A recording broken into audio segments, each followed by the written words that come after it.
को, लोगों की जो दिनचर्या है उसमें कितना ज़्यादा मैं कंट्रीब्यूट कर सकता हूँ अपने एंड से, उसमें बहुत ज़्यादा रोल रहता है आईएएस का।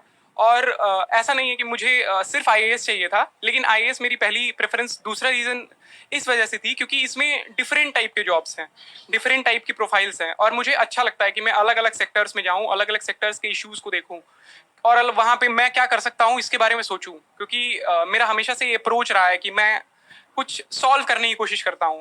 मतलब मेरे को कोई इशू सॉल्व करना बहुत अच्छा लगता है, तो आईएएस एक वो प्लेटफॉर्म मुझे प्रोवाइड कराता है। पहले अटेम्प्ट जब मैंने दिया था तब मैं मॉक्स ज़्यादा प्रैक्टिस नहीं कर पाया था, जिसका खामियाजा मुझे प्रीलिम्स एग्जामिनेशन में भुगतना पड़ा था।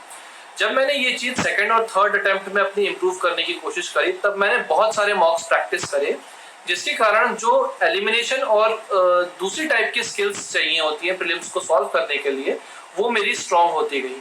तो जितनी मैं प्रैक्टिस करता गया मेरा स्कोर उतना बढ़िया होता गया।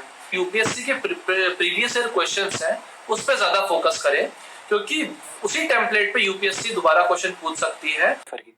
पॉलिटी के लिए लक्ष्मीकांत जी की किताब, एंशिएंट इंडिया के लिए जो पुरानी एनसीईआरटी है मिस्टर राजेश शर्मा की, ज्योग्राफी के लिए 11वीं और 12वीं की एनसीईआरटी, हिस्ट्री के लिए स्पेक्ट्रम, और economy, environment, science and tech, ऐसे सब्जेक्ट्स के लिए मैं खाली न्यूज़पेपर और जो मेरे क्लास नोट्स है उन पे निर्भर रहा। मैं कोई दूसरी किताबें इन सब्जेक्ट्स के लिए नहीं पढ़ा है, उस किताब को कभी खोला ही नहीं। मैं सिर्फ और सिर्फ जो अपने क्लास नोट्स हैं उसको मैं पढ़ता चला गया एग्जाम के दिन तक। यही 4-5 किताबें मेरी बेस रही, मेरी क्लास नोट्स, जिनको मैं बार बार मैंने रिवाइज की। I first did the topics that were solely for mains, that is essay and ethics integrity, probably because I was lazy and I wanted to do these easy topics earlier. But I don't understand how someone can prepare polity or a subject like history separately for prelims and for mains. It has to be integrated because the sources are same. That's correct. But again, the timing, I had to be very cautious. So I had set a timer sort of thing in my phone that would tell me how many hours I have put for study, so that I can just see through that what my day has been and where I can improve for the next day.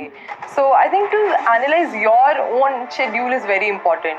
Sometimes we tend to miss where our time is going.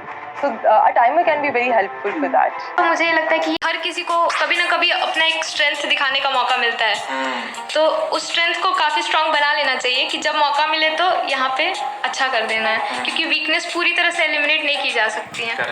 तो अपने strength को और strong करना चाहिए। और hard work तो सब बोलते ही हैं और पता ही है, hard work we have to do with very consistency, and also give up नहीं करना चाहिए। अगर एक बार 2 बार में नहीं हुआ तो यू नेवर नो कब हो जाए।